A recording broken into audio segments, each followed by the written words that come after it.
Hello hi welcome back to my YouTube channel. ನಾವು ಇವತ್ತು ಜುಣಕ ಮಾಡ್ಲತ್ತೀವಿ. ಅದಕ್ಕೆ ಏನೇನು ಬೇಕಾಗುತ್ತೆ ಸಾಮಗ್ರಿಗಳು ಹೇಳ್ತೀನಿ ನೋಡ್ರಿ.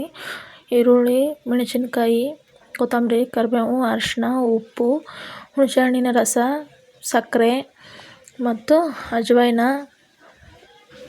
ಕಡಲೆ ಹಿಟ್ಟು. ಅದಕ್ಕೆ ಈಗ ನಾ ಒಂದು ಬಾಣಲಿ ಇಡ್ತೀನಿ. ಬಾಣಲಿಗೆ ಎರಡು ಬಟ್ಲ ಎಣ್ಣೆ ಹಾಕಬೇಕು. 2 ಬಟ್ಲೆ ಎಣ್ಣೆ ಹಾಕಿದ್ಮ್ಯಾಗ ಅದಕ್ಕೆ ಈಗ ಸಾಸಿವೆ ಹಾಕೋದು ಬೇಕಾಗಲ್ಲ, ಬರೀ ಜೀರಿಗೆ ಅಷ್ಟೇ ಹಾಕ್ತೀನಿ. ಆದ್ಮ್ಯಾಗ ಮೆಣಸಿನ್ಕಾಯಿ ಹಾಕ್ತೀನಿ. ಮೆಣಸಿನ್ಕಾಯಿ ಹಾಕಿ ಆದ್ಮ್ಯಾಗ ಒಂದು ಸ್ವಲ್ಪ ಅದಕ್ಕೆ ಕರಿಬೇವು ಹಾಕಬೇಕು. ಕರಿಬೇವು ಹಾಕಾದ್ಮೇಲೆ ಉಳ್ಳಾಗಡ್ಡಿ, ಈರುಳ್ಳಿ ಹಾಕಬೇಕು. ಈರುಳ್ಳಿ ಹಾಕಿ ಆದ್ಮೇಲೆ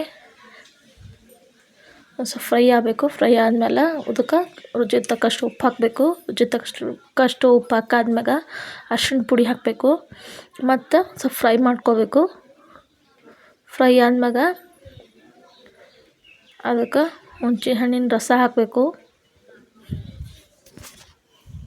ಹುಣಸೆ ಹಣ್ಣಿನ ರಸ ಹಾಕಿದ್ಮ್ಯಾಗ ಅದಕ್ಕೆ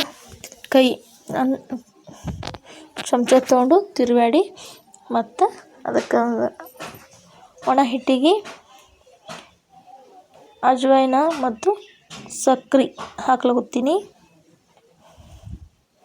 ಅದೊಂದು ಸ್ವಲ್ಪ ಕಲಿಸ್ಕೋಬೇಕು.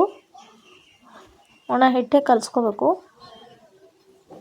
ಕಲಿಸ್ಕೊಂಡು ಆದ್ಮ್ಯಾಗ ಈಗೇನು ನಾವು ಪಾಣೆ ಹೊಡೆದಿದ್ವಲ್ಲ ಅದು ನೀರು ಕುದಿ ಬಂದದಿಲ್ಲ ನೋಡ್ಕೋಬೇಕು.